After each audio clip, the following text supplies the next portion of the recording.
तो जैसा कि हम बात कर रहे थे condition of concurrency of three straight lines, देखें हमारे पास यहां पे जो हमने कंडीशन डिराइव की थी वो ये थी कि अगर आपके तीनों इक्वेशंस यानी तीनों लाइंस की जो इक्वेशंस है उनके जो कोफिशिएंट्स हैं अगर आप उनको डिटर्मिनेंट के फॉर्म में लिख लें और अगर डिटर्मिनेंट जीरो के इक्वल हो जाए तो इसका मतलब है तीनों की तीनों लाइंस वो किसी एक पॉइंट से पास करती हैं। वो तीनों की तीनों लाइंस क्या हैं? एक ही पॉइंट से पास करती हैं। दैट मीन्स के तीनों की तीनों लाइंस क्या हैं? कॉन्करेंट है। ठीक है, कॉन्करेंट है। अब रियल टाइम में हम एक क्वेश्चन सॉल्व करते हैं और देखते हैं कि किस तरह से हम इस पे अप्लाई कर सकते हैं सिमिलर कॉन्सेप्ट। हमारे पास क्वेश्चन है जी 3x minus 4y minus 3 is equal to 0। ये फर्स्ट इक्वेशन ऑफ लाइन है। सेकेंड है 5x plus 12y plus 1 is equal to 0, ये सेकेंड है। और थर्ड है 32x plus 4y minus 17 is equal to 0। अब एक तो मेथड ये है कि आप इन तीनों इक्वेशंस को आप ग्राफ कर लें। ठीक है, आप ग्राफ कर लें और ग्राफिकली आपको आइडिया हो जाएगा कि ये एक ही लाइन से पास, एक ही पॉइंट से पास करती है नहीं। या अगर आप ग्राफ प्लॉट नहीं करते, आप इस कंडीशन पे आना चाह रहे हैं, तो इस कंडीशन को किस तरह से आप देख सकते हैं, किस तरह से फाइंड आउट कर सकते हैं कि है कॉन्करेंट या नहीं है। आप इनके कोफिशिएंट्स को इसी तरह से मैट्रिक्स फॉर्म में लिखिए और उनका डिटर्मिनेंट ले लें। 3 माइनस 4 माइनस 3 5 12 1 32 4 एंड माइनस 17। अब अगर ये डिटर्मिनेंट जो है वो इक्वल टू आ गया जीरो के, तो इसका मतलब है कि जो लाइंस हैं तीनों की तीनों लाइंस आपस में क्या हैं? कंकरेंट है। तीनों की तीनों लाइंस आपस में कंकरेंट है। अब यहाँ पे बाय रो ऑपरेशन करते हैं। लेट सपोज अगर आप R1 के अंदर, यानी ये रो 1 है, अगर आप R1 के अंदर, ये आप ऑलरेडी ऑपरेशंस पढ़ के आ चुके हैं। अगर आप R1 के अंदर, रो 1 के अंदर, यानी बाय R1 प्लस 3R2, यानी R1 प्लस R1 में 3 टाइम्स इसको मल्टीप्लाई करके इसमें ऐड कर दें। 3 टाइम्स मल्टीप्लाई करके इसमें ऐड कर दें कि बिकॉज हमें यहाँ पे क्या करना है, यहाँ पे हमें क्या करना है? जीरो बनाना है। ठीक है, तो आप देख लें ये बन जाएगा। सबसे पहले आप देखें तो ये बन जाएगा बिकॉज 5 टाइम 3 कितना हो गया? 15 प्लस 3 18, ये हो गया। ठीक है, 12 टाइम 3 36, 36 माइनस 4 32। ठीक है, और 1 टाइम 3 3 3 माइनस 3 0। ठीक है, और बाकी 5 12। ठीक है, और 1 एज इट इज रहेगा। ठीक है, उसके बाद थर्ड R3 में भी आप जो है यहाँ पे भी जीरो बना लें, यहाँ पे भी जीरो बना लें। ठीक है, यहाँ पे भी जीरो बना लें। उसके बाद आप क्या करते हैं, ये कैसे बन सकता है?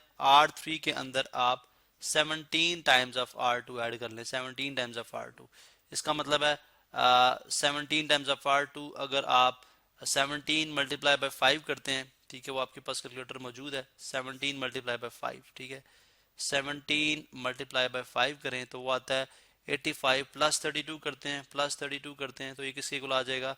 117। यहाँ पे आ गया 117।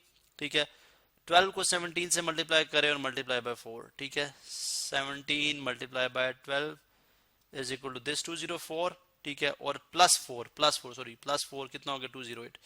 यहाँ पे आ जाएगा 208 और 17 1 टाइम 17 इज 17, 17 माइनस 17 इज 0। अब इसको आप एक्सपैंड कर लें, हम इसको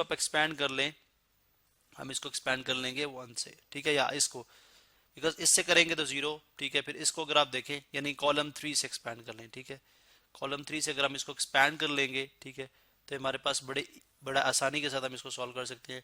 सिर्फ हमारे पास हो जाएगा, बिकॉज अगर आप देखें तो माइनस 0। ठीक है, फिर ये क्या है? ये -1, बिकॉज ये क्यों? अगर आप देखें सेकेंड रो थर्ड कॉलम, यानी -1 की पावर कितनी होगी यहाँ पे? 2 प्लस 3 विच इज 5, जो ऑड है इसका मतलब नेगेटिव, तो -1 टाइम्स, बिकॉज बाकी जीरो के साथ करेंगे, तो तब भी जीरो, इस जीरो के साथ करेंगे तब भी जीरो, तो -1 के साथ एक्सपैंड करेंगे। ठीक है, ये छोड़ दें। ठीक है, और इसी तरह से ये छोड़ दें, तो 18 मल्टीप्लाई बाय 208, 18 मल्टीप्लाई बाय 208। ठीक है, एंड माइनस 117 मल्टीप्लाई बाय 32। ठीक है, ये अगर आप सॉल्व कर लें तो हम देख सकते हैं कि हमारे पास क्या आंसर आएगा। चलें जी, यहाँ पे हम देखते हैं कैलकुलेटर यहाँ पे 18 टाइम्स 2। ठीक है, 18 टाइम्स 208।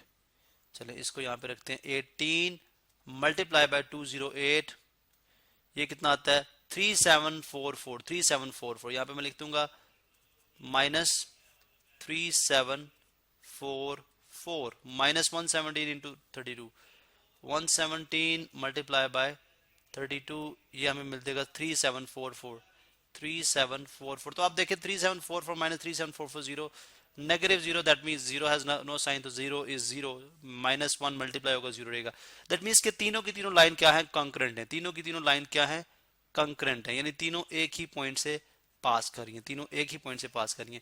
अब अगर हमें एडिशनली ये फाइंड आउट करना हो कि तीनों के तीनों पॉइंट से अगर ये तीनों की तीनों लाइंस कंकरेंट हैं, इनका पॉइंट ऑफ कंकरेंसी क्या है, पॉइंट ऑफ कंकरेंसी क्या है, तो डेफिनेटली उसके लिए हमारे पास जो मेथड है वो क्या है, इनके दोबारा आप 3, 5, 32, ठीक है, -4, 12, ठीक है, 4, इसी तरह से आप देख लें, इसी तरह से अगर आप देखें तो हम जो है वो -3, +1 और -17, इन्हीं को अगर आप दोबारा से लिखें, बिकॉज ये हम ऑलरेडी इसके लिए प्रॉपर फार्मूला ड्राइव कर चुके हैं। लेकिन अगर आपको फार्मूला भूल जाए या अगर आप भूल जाते हैं तो आप इनके जो कोफिशिएंट्स हैं और इनके एज इट इज आप जो है 2 दफा ऑर्डर में लिख लेंगे, -17, और फर्स्ट कॉलम को और लास्ट कॉलम को यहाँ से आप छोड़ देते हैं, फर्स्ट कॉलम लास्ट कॉलम को, ये जो टर्म होगी, ठीक है, ये आपके पास इक्वल आ जाएगी, किसके इक्वल आ जाएगी, x के, ठीक है, ये हमारे पास इक्वल हो जाएगी x के, ठीक है।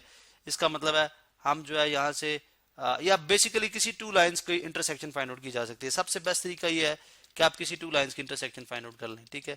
उसके लिए हम बहुत सारे मेथड्स हमारे पास अवेलेबल हैं, ठीक है।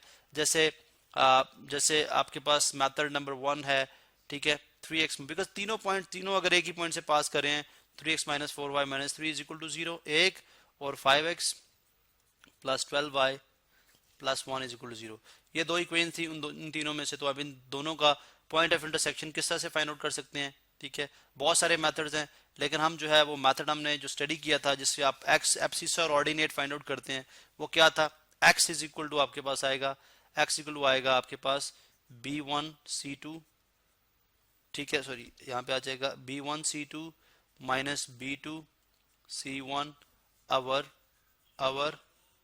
अवर आ गया किसके, A1B2 - A2B1, ठीक है, और इसी तरह y किसके इक्वल आ जाएगा, y आ जाएगा A2C1 - A1C2 divided by A1B2 - A2B1।